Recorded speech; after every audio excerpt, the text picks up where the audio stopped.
India is a growing market. India market cap has grown from less than $1 trillion 10 years ago to more than $5 trillion now, primarily because of the growth in India's GDP and also because new companies have come to market.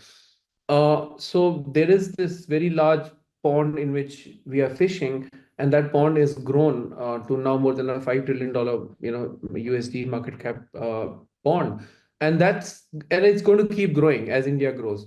So in that sense, I don't see that as a problem at all. The key is to find out just a handful of companies. As you're going to have thousands and thousands of companies which are available for investing. In the job of the investor is not to select but to reject. It's primarily the problem from a mathematical point of view is to reduce from 5,000 odd plus companies to a portfolio of maybe a 10 stock portfolio, or a 20 stock portfolio, or even a 100 stock portfolio. So even if you were to, have a very widely diversified 100 stock portfolio, you still have to reject a few thousands of companies. So you need to have rules to quickly say no to what just doesn't make sense. And I think figuring out what those rules are is very important.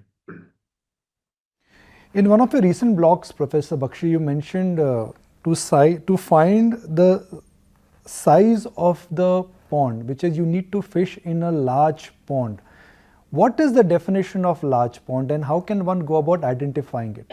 Well, I was referring to just now in the answer to your previous question, we should be sort of grateful that we are not living in Bangladesh or Sri Lanka or Pakistan. We live in what has become a large economy in terms of GDP. And we are almost hitting $4 trillion in GDP. And large GDPs produce large market caps. India's market cap is now more than USD 5 trillion. And by the way, this is after accounting for currency depreciation. And that's just an outcome of being a large economy that keeps getting bigger. But also an outcome of the fact that there are businesses that have been part of GDP but are now entering market cap. These are privately held businesses which were not there in the markets but have gone public recently. LIC is the case in point. There are so many of them which have multi-billion-dollar market valuations, but they've gone public. They've been around for a long time and their economic activity contributes to GDP but has not yet entered market cap.